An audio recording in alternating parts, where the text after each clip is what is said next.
The mathematician method just released. You've heard of the scientific method.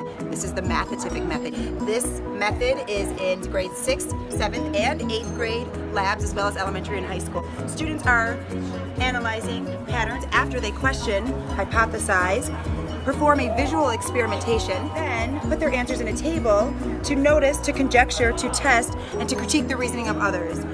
All of the mathematical practices and best teaching practices all in one lab and one homework sheet that has less than 6 questions to stimulate students and emulate that model of pattern seeking again and summarizing their learning. Things that are low risk for students to do at home so that they can spend time with their families. Most importantly, this method connects students to the core of mathematics, which is beautiful and joyous. Discovering the joy of mathematics.